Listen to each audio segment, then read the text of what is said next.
Kelautan dan Perikanan Susi Pujiastuti menyatakan pemerintah sudah sangat longgar terhadap aturan penggunaan cantrang hingga Desember 2017.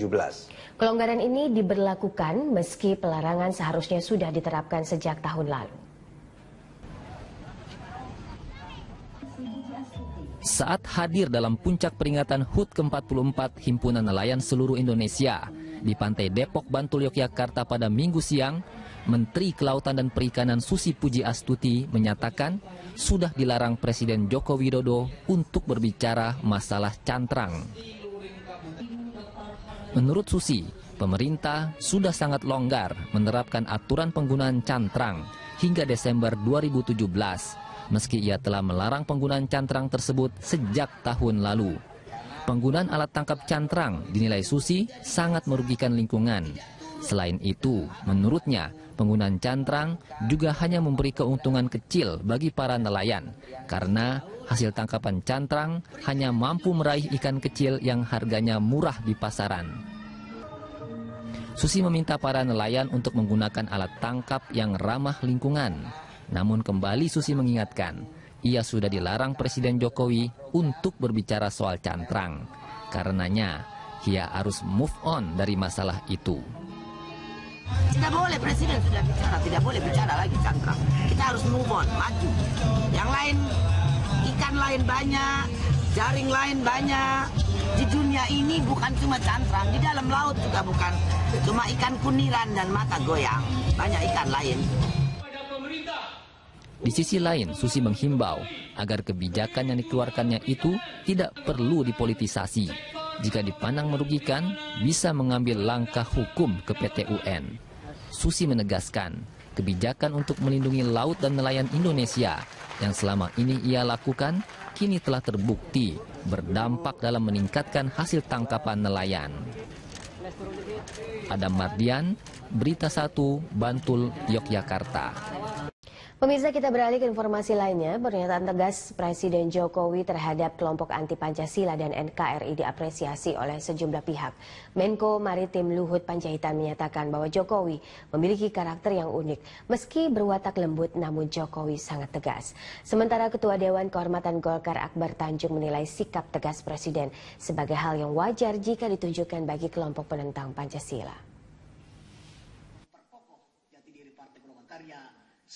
Saat memberikan arahan dalam Rapimnas Golkar di Balikpapan, Kalimantan Timur, Menko Maritim Luhut Binsar Panjaitan sempat bercerita tentang ketegasan Presiden Jokowi. Menurut Luhut, banyak orang salah paham tentang karakter asli Jokowi. Luhut mengaku sudah bertemu dengan pemimpin dengan karakter berbeda. Namun Jokowi di matanya adalah sosok spesial. Meski bukan tentara dan lemah lembut, Luhut mengingatkan kita semua untuk jangan coba-coba dengan ketegasan Jokowi. Sebelumnya, Presiden Jokowi kembali menggunakan kata gebuk untuk mengungkapkan sikapnya terhadap organisasi anti-Pancasila. Kali ini, Jokowi mengajak TNI untuk menggebuk organisasi kemasyarakatan yang anti-Pancasila saat meninjau latihan tempur pasukan pemukul reaksi cepat TNI di Natuna, Kepulauan Riau, Jumat lalu. Negara Pancasila ini sudah final, tidak boleh dibicarakan lagi. Kalau ada yang keluar dari Pancasila, dari Undang-Undang Dasar 45, dari NKRI, dari kebinekaan kita, itu hal yang sangat fundamental sekali. Kalau itu ada ormas yang seperti itu, ya kita gebuk.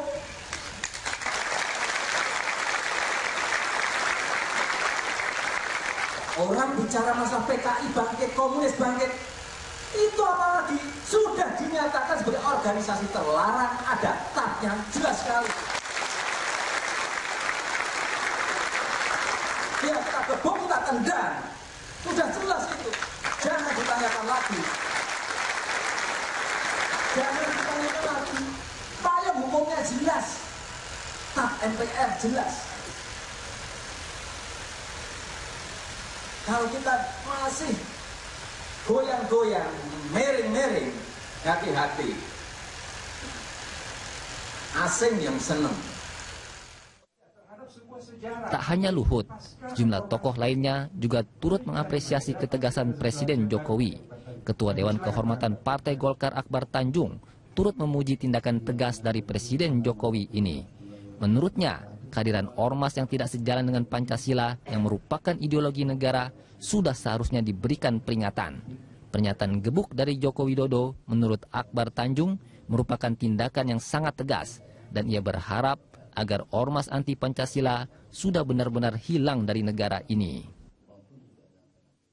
Ya, kalau dalam konteks Pancasila saya kira kita semua sepakat, setuju. Cuma memang baru pertama ini saya dengar juga Pak Jokowi itu menyebut gebuk itu ya. Tapi berarti kan beliau juga menganggap sangat serius toh. Karena beliau menganggap juga sangat serius, maka tentu saja kita juga harus memberikan apresiasi yang tinggi kepada beliau, komitmen beliau untuk mengambil tindakan yang tidak ragu-ragu. Ambillah, katakan, kalau istilah beliau gebuk, atau berikan tindakan yang tidak ragu-ragu dan tegas terhadap mereka-mereka yang membawa pikiran-pikiran yang tidak sejalan dengan konstitusi, tidak sejalan dengan Pancasila, dan juga mereka-mereka yang dalam kiprahnya di masyarakat memperlihatkan bahwa mereka tidak komitmen terhadap Pancasila dan konstitusi. Maka saya pikir beralasan terhadap sikap beliau yang menyatakan secara tegas tersebut. Ya. Tim Liputan, Berita 1. Saat memberi arahan dalam Rapimnas Golkar di Balikpapan, Kalimantan Timur, Menko Maritim Luhut Binsar Panjaitan sempat bercerita tentang ketegasan Presiden Joko Widodo. Menurut Luhut, banyak orang salah paham tentang karakter asli Jokowi. Luhut mengaku sudah bertemu dengan pemimpin dengan karakter berbeda, namun Jokowi di matanya adalah sosok spesial.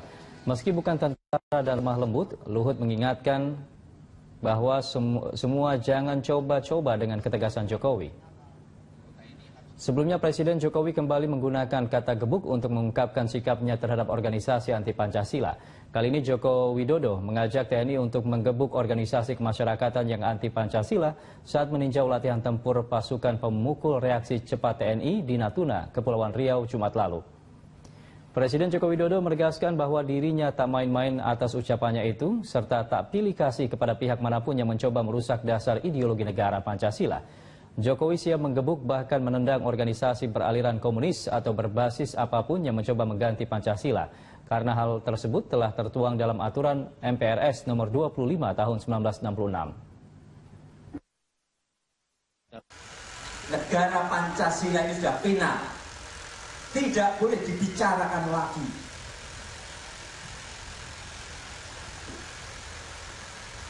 Kalau ada yang keluar dari Pancasila, dari Undang-Undang Dasar 45, dari NKRI, dari kebinekaan kita, itu hal yang sangat fundamental sekali. Kalau itu ada ormas yang seperti itu, ya kita gebuk.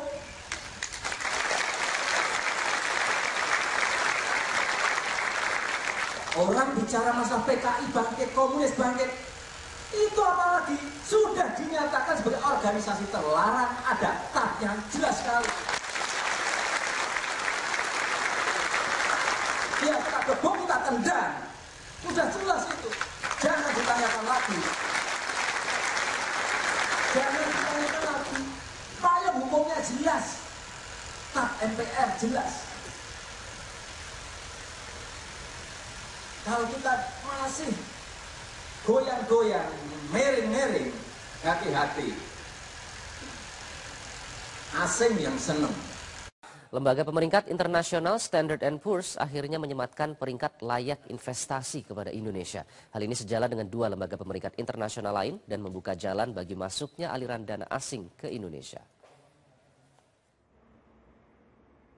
Standard & Poor's akhirnya meningkatkan peringkat utang luar negeri jangka panjang Indonesia menjadi triple B- yang berarti layak investasi dari sebelumnya double B+. Gubernur Bank Indonesia dalam siaran persnya menyebut hal ini bisa menegaskan kemampuan Indonesia dalam menjaga stabilitas makroekonomi. Deputi Gubernur BI Peri Warjio pun menganggap keputusan S&P tepat menimbang kondisi perekonomian Indonesia yang kuat dan terus tumbuh. kita melihat bagaimana pemulihan ekonomi Indonesia itu terus berlanjut sejak kuartal 2 2015 dan terus berlanjut dengan tentu saja berbagai indikator yang ada, termasuk juga prospek pertumbuhan ke depan. Menteri Keuangan Sri Mulyani pun menyambut gembira keputusan ini. Pasalnya, ini adalah penantian selama 5 tahun sejak 2012. Ini artinya Indonesia sekarang masuk di dalam investment grade yang sebetulnya sama dengan yang dilakukan oleh rating agency yang lain, yaitu Fitch, Moody's, dan sekarang S&P. Kenaikan peringkat utang Indonesia dari S&P pun dianggap bisa menjadi sentimen positif bagi perekonomian Indonesia dan membuka pintu bagi arus modal asing. Saya rasa dan analisa kita juga melihat ini sangat baik sekali dan bertepatan timingnya ketika memang kita tahu bahwa di Mei ini relatif cukup minim sentimen. Ketika ini masuk, ini akan cukup membuat investor akan semakin yakin. Tapi kalau itu sudah meningkat terus, bukan tidak mungkin investor portfolio tuh diikuti, ya kalau memang terus stabil itu akan diikuti oleh investor yang memang masuk ke sektor real. Itu yang kita harapkan kan. Selain S&P, lembaga pemeringkat Moody's Investor Service dan Fitch Ratings juga memiliki pandangan positif mengenai penilaian kredit Indonesia. Moody's Investor Service dan Fitch Ratings telah lebih dulu menyematkan peringkat layak investasi kepada Indonesia. Moody's memberikan peringkat Baa3 dan Fitch Ratings menyematkan peringkat BBB- seperti S&P. Tim Liputan Metro TV.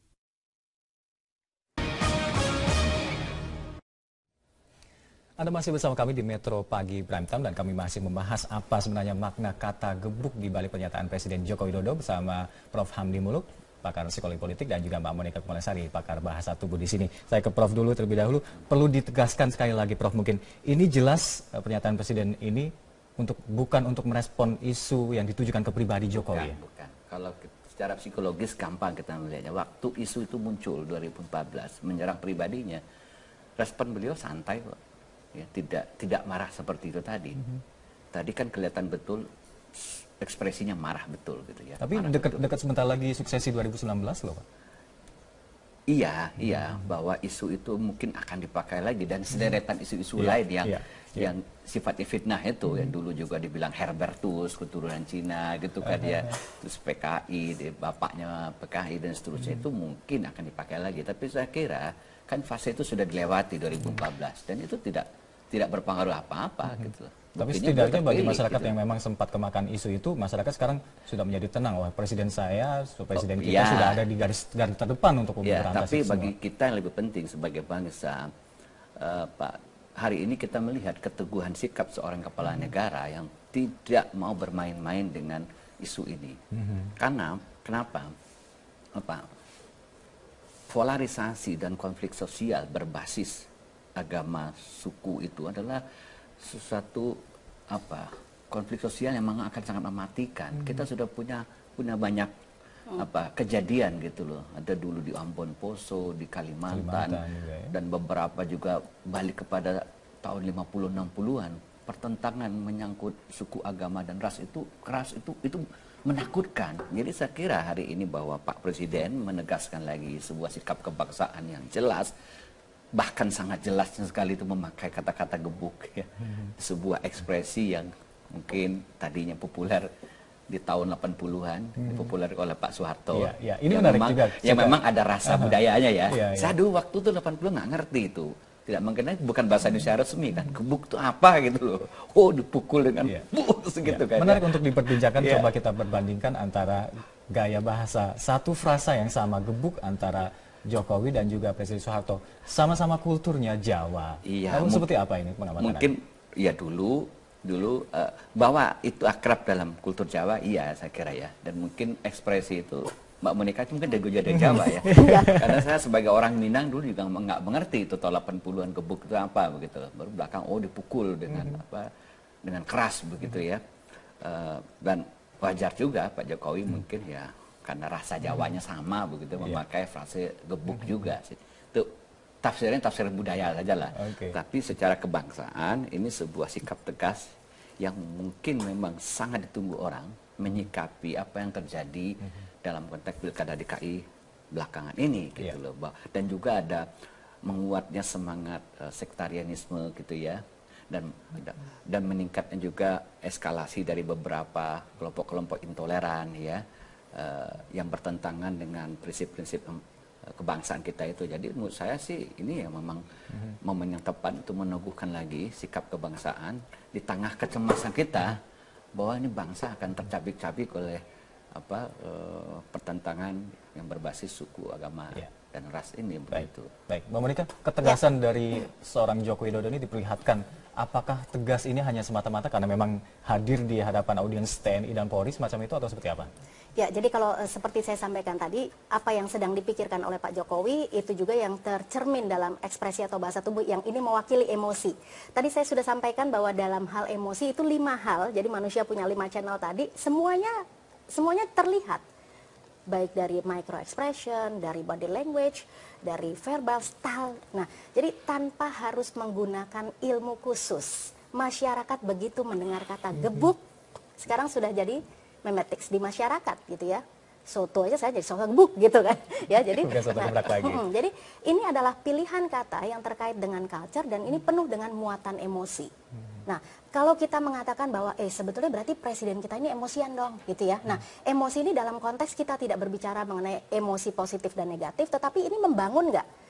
Jelas ini konstruktif sekali di era masyarakat yang sedang seperti ini. Dan kalau kita lihat lagi kan ini dikaitkan lagi dengan wakil presiden kita. Nah, ini ya kan. Jadi ketika bersalaman seperti ini, ini dua-duanya tetap dua tangan seperti ini. Jadi walaupun emosi seperti itu, ketika dalam konteks protokoler terhadap wakilnya dan ibu, dia dengan jadi salaman dua. Tetapi ini adalah political handshake, shake hand gitu ya. Nah, kepada yang lain. Jadi saya melihat bahwa ini ketika memberikan di depan TNI, ya beliau dengan emosi yang menggebu-gebu menyampaikan ini, dan jenis emosinya saya lihat dari ekspresinya ada marah, ya, ada juga sedih, ya, jadi ada kita lihat prihatin, dari beberapa otot-otot yang terlihat di wajahnya itu prihatin, ya. Tetapi ketika dalam konteks yang berbeda, beliau bisa menempatkan diri.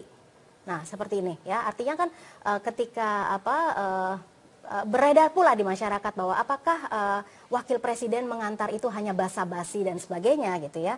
Kalau kita lihat sekarang dapat di konteks yang seperti ini, gitu ya, emosi tadi sudah dikesampingkan, artinya emosi itu nggak.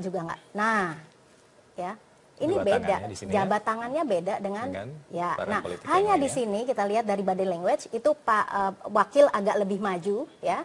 Nah, ini juga sempat diperbincangkan, agak sedikit maju. Nah, hendaknya lah wakil agak berdirinya agak lebih di belakang. Itu walaupun sedikit gitu ya, tapi terlihat di sini. Mbak Monika, jika kita tadi sempat disinggung oleh Prof. Hamdi juga, kesamaan kita bandingkan gaya kepemimpinan atau kata gebuk langsung yang pernah diucapkan oleh sama-sama Presiden Soeharto dan Presiden Jokowi. Kesamaan kultur di sini apakah dominan di saat ini? Ya, kesamaan kultur sangat dominan, terutama dalam hal pemilihan kata yang mengandung ungkapan atau emosi tadi, ekspresi atau emosi. Tapi stylenya pun berbeda. Tapi stylenya jelas berbeda. Yang lebih keluar adalah stylenya Pak Jokowi saat ini, karena saya katakan tadi bahwa 5 channel keluar. Dan mungkin kalau di mantan presiden terlebih dahulu mungkin itu ada sembari tersenyum atau seperti apa ya? Karena gini, adat keraton juga sangat kuat dari ibunya, sehingga ada yang namanya display rules gitu. Jadi dia ya karena apapun kan orang Jawa seperti itu, apapun yang dirasakan dia harus bisa menyembunyikan gitu. Jadi yang kita lihat lebih ekspresif mana dalam hal bahasa tubuh, Pak Jokowi kali ini lebih terlihat emosinya, ya. Kalau di mantan presiden dulu hanya terlihat dari style verbal yang digunakan. Tapi tentang ekspresi atau bahasa tubuh Pak Jokowi tentang gebuk ini, mungkin Prof. Hamdi dan juga Pak Monika bisa saja mengomentari dari kacamata perspektif lawan politiknya.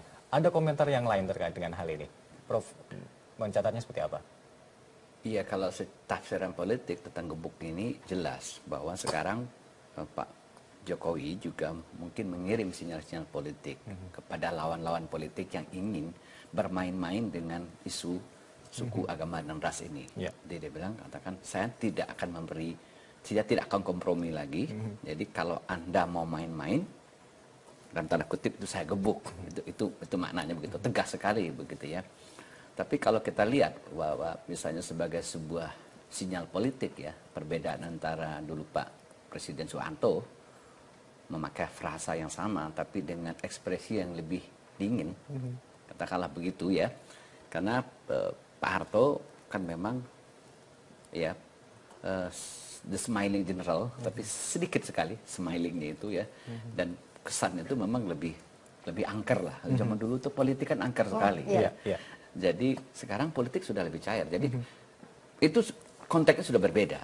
Tapi dulu zaman otoriter, bahwa politik itu penguasa itu sangat angker dan sakral, begitu sakral sekali. Sekarang politik sudah mengalami desakralisasi. Sebenarnya sudah dimulai dari zamannya Presiden Gus Dur misalnya. Politik lebih tidak lagi sakral. Orang bisa masuk istana tidak lagi dengan tampang mengkerut gitu loh, ekspresi ketakutan gitu loh. Bahkan Gus Dur itu pakai sepatu sendal gitu loh, lebih rileks gitu ya, jog berkelakar. Pak Jokowi juga lebih santai gitu ya. Jadi dua konteksnya memang berbeda. Dulu ketika politik sangat angker, ada frasa seperti itu, orang sudah ketakutan. Wah, ini nanti akan siapa lagi yang mau dibereskan gitu kan. Nah, itu dia yang memunculkan ada statement dari beberapa pihak bahwa frasa gebuk ini justru membangkitkan trauma kepada masyarakat akan pemerintahan dulu yang pemerintahan anti kritik otoriter gitu. ya. Enggak bisa karena konteksnya sudah jauh berbeda sekali. Jadi ini dua kata yang sama dalam dua konteks yang sangat berbeda. Dalam konteks politik kan sekarang politik kan tidak lagi otoriter ya. Politik sekarang sudah demokratis ya. Orang sudah bisa mengkritik pemerintah. Bahkan sekarang kritik itu sangat liar sekali bahkan gitu ya. Jadi jangan ditafsirkan itu sebagai sebuah ketakutan seperti akan terjadi di zamannya Orde Baru lagi begitu. Mbak Monika sendiri, dari tadi Anda menyoroti khusus terkait dengan beberapa channel yang terbungkus jadi satu dalam satu ekspresi kegeraman Pak Jokowi. Sebenarnya tingkat emosionalnya sampai di level berapa kalau Anda melihat di situ? Nah, manusia itu perlu emosi, karena emosi yang menyelamatkan hidup.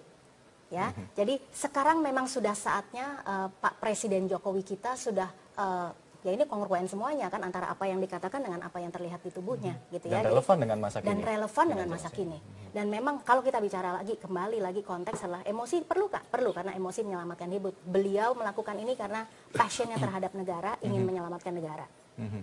Terkait dengan hal ini, Prof, sekali lagi kata-kata gebuk ini bukan untuk melegitimasi aparat untuk sebenarnya waktu semena-mena pertemuan sebelumnya dengan pemuka agama dan juga Pemret ya. Dia mengatakan ya saya pakai kata gebuk, nanti kalau saya pakai kata jewer dikirain saya kurang tegas. Jadi artinya sebenarnya dalam bahasa yang lebih guyon gitu ya. Jadi ya saya terpaksa memakai kata-kata gebuk ini supaya lebih kelihatan tegas. Anda melihat selama ini memang Pak Jokowi kurang tegas atau semacam itu? Enggak, bahwa kan beliau tegas gitu loh. Tapi kan bahwa beliau itu lebih dia tidak terlalu formal juga sebagai kepala negara ya. Banyak protokol-protokoler yang dia longgarkan. Dia ingin memakai pendekatan yang lebih mendekat ke rakyat ya. Kekuasaan itu bersahabat ya, tidak terlalu angker dan sakral gitu ya. Sama seperti Gus Dur sebenarnya gitu ya. Banyak juga orang menafsirkan itu dalam tanda kutip kok kurang beribawa.